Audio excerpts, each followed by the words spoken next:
Buen día. Es un honor para mí compartir con el equipo del Centro de Investigación y Promoción de Cultura Jurídica en esta oportunidad para eh, participar en esta actividad que hemos denominado Hablemos de Venezuela. Y hablemos de Venezuela no con cualquier persona, sino con nuestros colegas y amigos de toda América Latina, a quienes agradezco por su atención y por supuesto por todas las ideas que nos puedan dar para superar la situación de crisis humanitaria que vive Venezuela. La crisis humanitaria no es un tema de opiniones, no es como el gobierno venezolano dice que no hay crisis humanitaria, sino una guerra económica y que los opositores dicen si hay una crisis humanitaria, porque crisis humanitaria es algo objetivamente medible. Los hechos ciertos no dependen de opiniones. La gente común no se debate acerca de si hay crisis humanitaria o no. Simplemente sufren cada día inmensas, desgastantes, extenuantes, indignantes colas para ver si corren con la suerte cada día de acceder a alimentos y medicamentos. No es una exageración, amigos. Ya vamos a ver que esto ha estado certificado por organismos internacionales. El tema de discursos populistas irresponsables a cargo del gobierno no alivian la situación de hacinamiento e insuficiencia hospitalaria, el fallecimiento en cifra alarmante cada vez mayor de niños, de niñas, de personas de la tercera edad, de personas enfermas por desnutrición, por malnutrición, por no poder acceder a medicamentos y a tratamientos de salud. Situaciones que además muestran una tasa de homicidio superior a aquellas presentes en países que hoy en día se encuentran en guerra. Crisis humanitaria es algo objetivamente medible, les decía. Situación de emergencia que amenaza la salud, la seguridad o el bienestar de un país a causa de un acontecimiento político o de una catástrofe ambiental. Así lo define en Internet la crisis humanitaria. Crisis alimentaria la define como falta de comida o alimentos para satisfacer las necesidades de las personas, y crisis sanitaria como una amenaza para el estado de salud de una población. Todo esto es lo que está sufriendo Venezuela o lo que están sufriendo los venezolanos y otras personas que residen dentro de las fronteras de Venezuela. El Alto Comisionado de las Naciones Unidas para los Derechos Humanos ha tenido ocasión de dejar constancia de la grave escasez de medicamentos, insumos médicos y alimentos. Certifica que millones de venezolanos no pueden alimentarse adecuadamente y menos a sus familias, ni acceder a la atención médica más básica. Según estadísticas de 2016, la mortalidad materna aumentó un 65% y la mortalidad infantil en un 30%. Casos de malaria en 76%, una enfermedad que había sido erradicada en Venezuela ya hace muchísimos años. En todo caso, la mayoría de los venezolanos han tenido que modificar sus hábitos alimenticios, lo cual afecta el derecho, por supuesto, al libre desenvolvimiento de la personalidad y el derecho a la cultura, incluyendo muchas personas que comen una vez al día y lo que puedan consumir, no lo que puedan elegir para consumir. Casos de desnutrición, etcétera. Todo esto certificado por la Organización Mundial de la Salud, en cuyas palabras constituye efectivamente una crisis humanitaria. El informe sobre pobreza y derechos humanos de la Comisión Interamericana de Derechos Humanos así lo muestra también. Específicamente señala que la crisis humanitaria que viene enfrentando Venezuela como consecuencia de la escasez de alimentos y medicamentos también ha conllevado a que muchos venezolanos hayan tenido que emigrar a otros países de la región.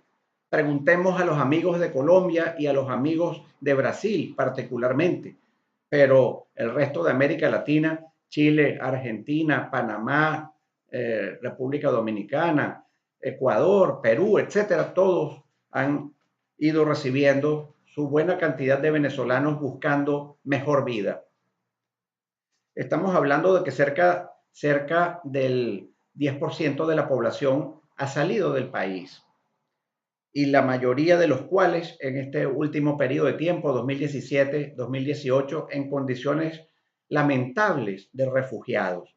Ya la Alto Comisionado de Naciones Unidas para los Refugiados ha tenido ocasión de pronunciarse en el sentido de pedir que a los países receptores de venezolanos que presten la mayor cantidad de facilidades posibles al respecto. Bien, a todas estas, cuando reacciones del exterior de Venezuela, por ejemplo, la declaración de Lima, de los países del Grupo de Lima, se han referido a que en Venezuela hay una crisis humanitaria, que en Venezuela hay rompimiento del orden constitucional, violación del principio de separación de poderes, violación del Estado de Derecho, violación sistemática de derechos humanos, como también lo ha hecho la Unión Europea y otros países más. El gobierno venezolano reacciona diciendo, eso es injerencia, hay injerencismo. El imperio pretende acabar con la soberanía venezolana y por eso inventan esa historia. Y señores, insisto, tengámoslos presentes.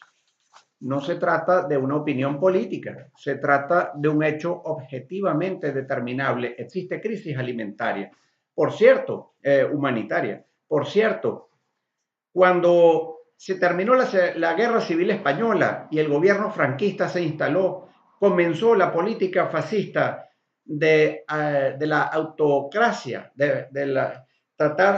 autocracia no, de la autarquía, es decir, pretender la autosuficiencia con controles de precios, controles de costes, control cambiario que no condujo sino al desabastecimiento generalizado de medicinas y de alimentos y a la crisis humanitaria que en consecuencia sufrieron los españoles en su momento, y Venezuela practica en este momento su gobierno esta política fascista, aunque la dibuja de socialista a través de todos estos controles que han existido durante varios años y que no hacen sino incrementarse y que además de la crisis humanitaria han conllevado a este gravísimo estado económico hiperinflacionario.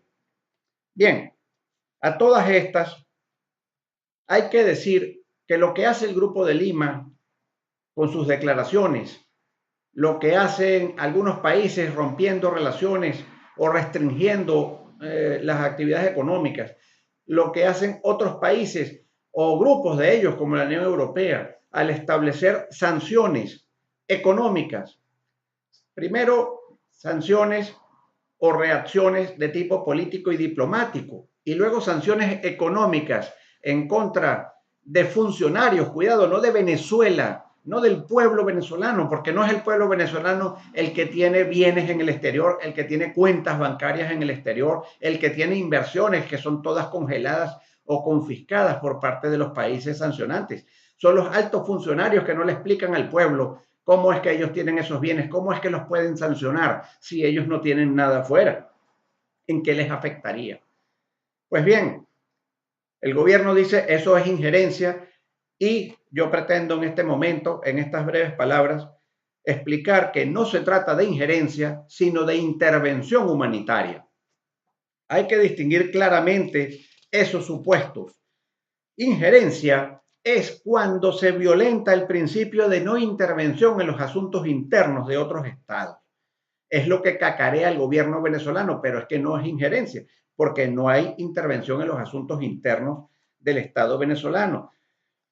No se está metiendo otros países acerca de lo que pueda decidir legítimamente el pueblo venezolano dentro de sus fronteras. No se está, por ejemplo, si el gobierno quisiera, si el Estado venezolano quisiera dejar de ser federal y pasar a ser unitario, ningún Estado pudiera impedirlo, o viceversa, etcétera. El problema es que estamos en presencia de aspectos que trascienden las fronteras.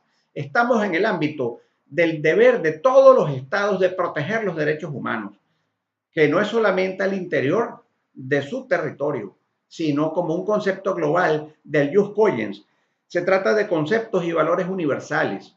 Se trata nada menos que los que se ha venido llamando como el jus constitucionale comune latinoamericano.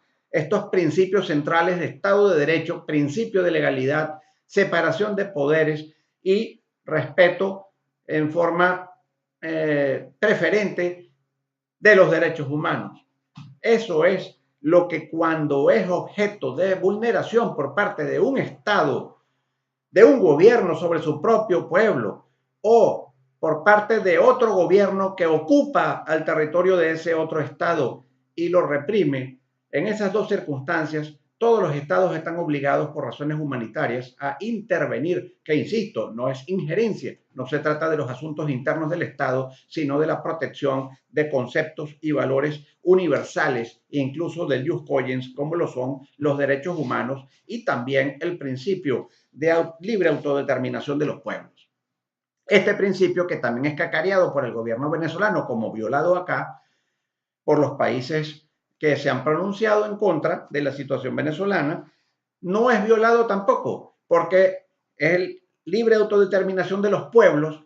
Quien en este caso la está violando es el gobierno venezolano, cuando el pueblo en forma legítima elige su poder legislativo, la Asamblea Nacional en el año 2015, y el gobierno, violando la separación de poderes en connivencia con un obediente Tribunal Supremo de Justicia y particularmente Sala Constitucional, deja sin efecto a la Asamblea Nacional, deja sin efecto todas y cada una, incluso la propia función legislativa que le está encargada por la Constitución a la Asamblea Nacional.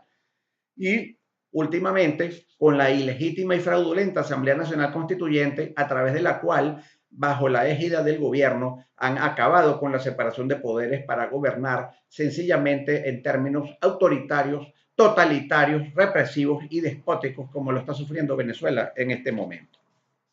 Bien, Venezuela ha tenido en su historia supuestos de intervención humanitaria, incluso en el ámbito militar, cuando con ocasión de la Segunda Guerra Mundial se obtuvo financiamiento logístico de los Estados Unidos, apoyo logístico de Haití y de Aruba, y por supuesto intervención de parte del ejército británico a través de las famosas brigadas británicas.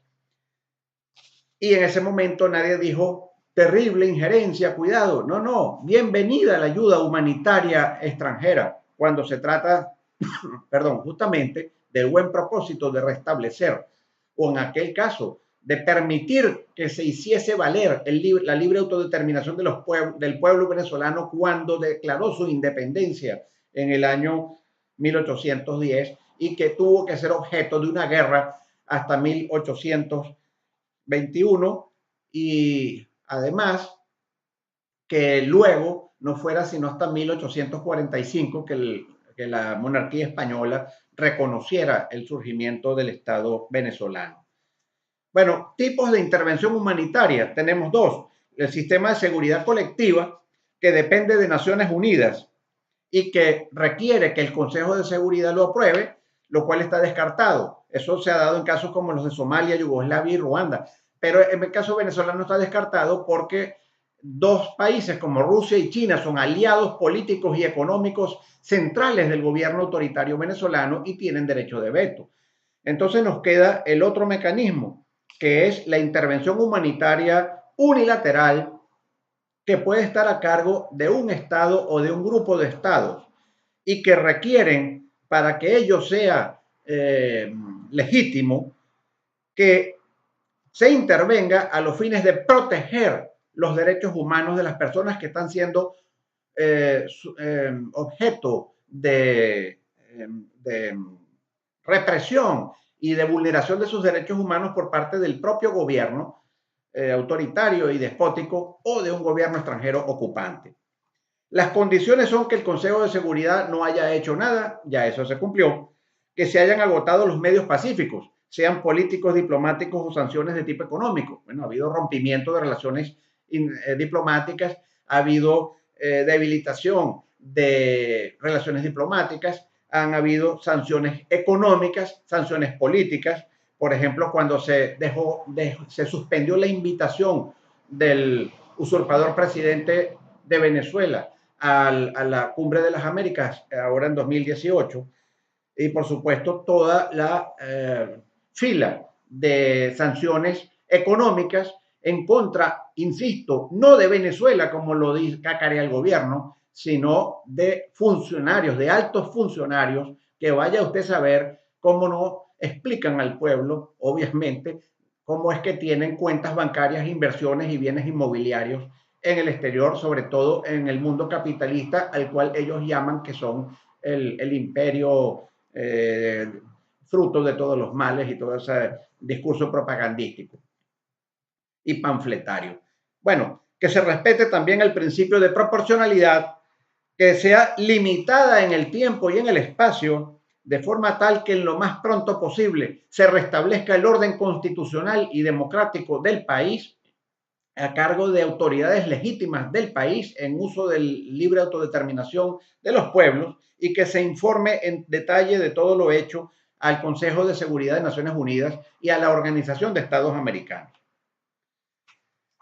Bien, se requiere además, y es fundamental para que se justifique y sea legítima una intervención humanitaria, además de lo dicho anteriormente, que haya violación grave y sistemática de los derechos humanos, cosa que es el pan nuestro de cada día en Venezuela. No tengo tiempo de referir, como lo tengo publicado en un artículo acerca justamente de que no toda intervención es injerencia, que es el caso de la intervención humanitaria, en mi página web www.albertoblancouribe.com, en mi blog, que les invito a leer en detalle porque ahí pormenorizo artículo tras artículo de la Constitución que contempla un derecho humano y cómo él está siendo violado. Pero bueno, les invito a que se remitan al informe presentado para el año 2017 por parte de la Comisión Interamericana de Derechos Humanos acerca de la situación de derechos humanos en Venezuela, para que vean ustedes la amplitud de las atrocidades que está sufriendo el pueblo venezolano cada día en forma gravísima y sistemática, con lo cual ese elemento se encuentra absolutamente cumplido o satisfecho. Bueno, podemos decir muy por encima rápidamente, violación de la libertad de expresión, con cierre sistemático de canales de televisión, de emisoras radiales, prohibición de transmisión de canales internacionales de noticias por parte de los cables o el satélite, la ley contra el odio, por ejemplo, el tema de la inacceso a la información pública, no hay libertad de conciencia y pensamiento, la no discriminación completamente violada junto al derecho de igualdad por el tema del credo político, el derecho a la integridad personal afectado por torturas y tratamientos inhumanos y degradantes por parte de las autoridades a manifestantes y estudiantes, el derecho entonces a manifestar, el derecho a la vida con ejecuciones extrajudiciales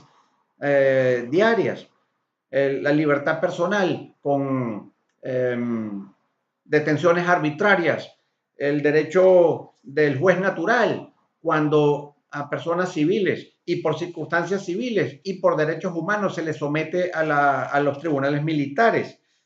El derecho al voto completamente conculcado, el derecho a la salud y a la alimentación, ni digamos, pero bueno, pueden ver el detalle en las fuentes que les mencioné.